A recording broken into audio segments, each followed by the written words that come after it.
ಪಾಟೀಲ್ ಅವರ ಹತ್ಯೆ ಅದು ಮಾನವೀಯ ಹತ್ಯೆ. ಇಡೀ ಮನುಕುಲವೇ ನಾಚಿಕೆ ಪಡುವಂಥದ್ದು, ತಲೆ ತಗ್ಸುವಂಥದ್ದು ಕೂಡ. ತನ್ನ ಮಗಳನ್ನೇ ತಂದೆ ಕೊಲ್ತಾನೆ ಅಂದರೆ ತನ್ನ ಮಗಳ ಹೊಟ್ಟೆಯಲ್ಲಿರುವಂಥ ಮಗುವನ್ನು ಅದರ ಒಂದು ಜೀವ ತೀವ್ರತೆಯನ್ನು ಕೂಡ ಪರಿಗಣಿಸ್ತೇನೆ ಕೊಲ್ತಾರೆ ಅಂದರೆ ಈ ಜಾತಿ ಹೆಸರು ನಡೆಯುವಂಥ ಕ್ರೌರ್ಯ ಎಷ್ಟು ತೀವ್ರವಾಗಿದೆ ಅಂತೇಳಿ ನಮ್ಗೆ ಅರ್ಥ ಆಗ್ತದೆ.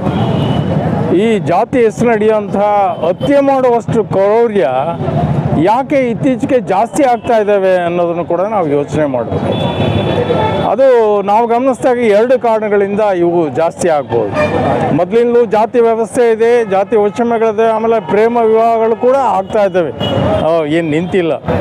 ಆದರೆ ಇಲ್ಲಿ ಒಂದು 10 ವರ್ಷಗಳಿಂದ ಈ ಜಾತಿಗಳನ್ನು ಉದ್ರೇಕಿಸುವಂಥದ್ದು, ಧರ್ಮಗಳನ್ನು ಉದ್ರೇಕಿಸುವಂಥದ್ದು ಮತ್ತು ದ್ವೇಷವನ್ನು ಬಿತ್ತುವಂಥದ್ದು, ಈ ದ್ವೇಷವನ್ನು ಬಿತ್ತುವಂಥ ಅಧಿಕಾರ ರಾಜಕಾರಣ ಇದೆಯಲ್ಲ, ಅದರಿಂದ ಎಲ್ಲ ಜಾತಿಗಳು ಮೈ ಮೇಲೆ ದೆವ್ವ ಬಂದರಂಗೆ ಆಡ್ತಾ ಇದ್ದಾರೆ ಮತ್ತು ಅದರ ಅಂತಿಮ ರೂಪವಾಗಿ ಕ್ರೌರ್ಯವನ್ನು ಕೂಡ ರೂಢಿಸ್ಕೊಳ್ತಾ ಇದ್ದಾರೆ.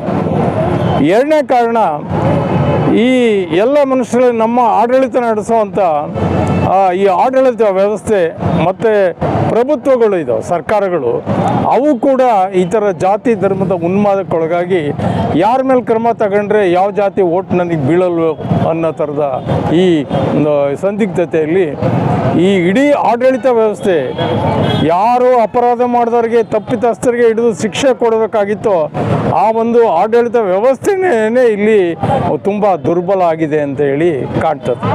ಆಗಿರೋದ್ರಿಂದಲೇ ಜನ ಕಾನೂನನ್ನು ಕೈಗೆತ್ಕೊಂಡು ಏನು ಮಾಡಿದರೂ, ಹತ್ಯೆ ಮಾಡಿದರೂ ಕೂಡ ನಾನು ಬಚಾವ್ ಆಗಬಲ್ಲೆ ಅನ್ನೋವಂಥದ್ರಿಂದ ಜಾತಿ ಆಧಾರಕ್ಕೆ, ಧರ್ಮದ ಆಧಾರಕ್ಕೆ ಇವು ಜಾಸ್ತಿ ಆಗ್ತಾ ಇದ್ದಾವೆ. ಇವು ನಿಲ್ಲಬೇಕು. ಇಡೀ ಮಾನವೀಯ ಸಮಾಜ ಇದೆಯಲ್ಲ, ಅದು ಎಚ್ಚೆತ್ಕೋಬೇಕು.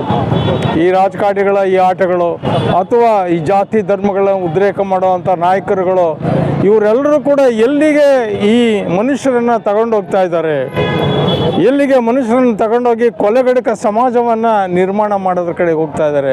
ಸಮಾಜದಲ್ಲಿ ಶಾಂತಿಯನ್ನು ಹಾಳು ಮಾಡ್ತಾ ಇದ್ದಾರೆ, ಸೌಹಾರ್ದತೆಯನ್ನು ಹಾಳು ಮಾಡ್ತಾರೆ. ಅವರು ಪ್ರೀತಿಸುವಂಥ ಮನುಷ್ಯನನ್ನು ದ್ವೇಷದ ಕುಂಡಗಳನ್ನಾಗಿ ಮಾಡ್ತಾ ಇದ್ದಾರೆ. ಇದ್ರ ಬಗ್ಗೆ ಸಮಾಜ ಎಚ್ಚೆತ್ತು ಇದನ್ನು ನಿಲ್ಲಿಸಬೇಕು ಅಂತೇಳಿ ಒಂದು ಪ್ರತಿಭಟನೆಯನ್ನು ಮಾಡೋದ್ರ ಮೂಲಕ ಇದನ್ನು ತಡಿಬೋದು.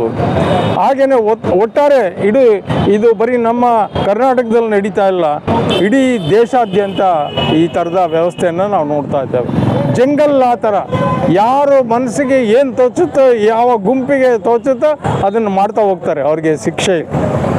ಹಾಗೆ ಇತ್ತೀಚೆಗೆ ಅತ್ಯಾಚಾರ ಮಾಡಿದಂಥ, ಇಡೀ ದೇಶದಲ್ಲೇ ದಂಗುಪಡಿಸಿದಂಥ ಉನ್ನಾವ ಅತ್ಯಾಚಾರ ಮಾಡಿದಂಥವರು ಇಲ್ಲಲ್ಲಿ ಪ್ರಕರಣಗಳನ್ನು, ಅಪರಾಧಿಗಳನ್ನು ಬಿಡ್ತಾ ಇದ್ದಾರೆ. ಅಂದರೆ ಈ ಅಪರಾಧ ಮಾಡೋವಂಥನಿಗೆ ನಾನು ಜಯಿಸ್ಕೋಬಲ್ಲೆ ಜಾತಿ ಹೆಸರಿನಿಂದ, ಧರ್ಮದ ಹೆಸರಿನಿಂದ, ದುಡ್ಡಿನ ಬಲದಿಂದ ಜಯಿಸ್ಕೊಂಬರ್ಬಲ್ಲೆ ಅನ್ನೋವಂಥ ಅಪರಾಧಿಗಳಿಗೆ ಧೈರ್ಯವನ್ನು ತುಂಬ್ತಾ ಇದೆ. ಸಮಾಜದಲ್ಲಿ ಬದುಕಿರ್ತಕ್ಕಂಥ ಮುಗ್ಧ ಮನುಷ್ಯರಿಗೆ ಧೈರ್ಯವನ್ನು ತುಂಬ್ತಾ ಇಲ್ಲ, ಆತ್ಮವಿಶ್ವಾಸ ತುಂಬ್ತಾ ಇಲ್ಲ. ಬದುಕುವಂಥದ್ದು ಭಾಳ ಭಯಭೀತ ವಾತಾವರಣದಲ್ಲಿ ಬದುಕುವಂಥದ್ದಾಗಿದೆ. ಅದನ್ನ ಸಮಾಜ ಎಚ್ಚೆತ್ಕೋಬೇಕು, ಸರ್ಕಾರ ಎಚ್ಚೆತ್ಕೊಂಡು ಇದ್ರ ಬಗ್ಗೆ ಕಠಿಣವಾದ ಕ್ರಮವನ್ನು ತಗೊಂಡು ಮುಂದೆ ಇಂಥವು ನಡೀಬಾರ್ದು, ಆ ರೀತಿಯ ಆಡಳಿತವನ್ನು ಕೊಡಬೇಕು ಅಂತೇಳಿ ನಾನು ಒತ್ತಾಯ ಮಾಡ್ತೇನೆ. ನಮಸ್ಕಾರ.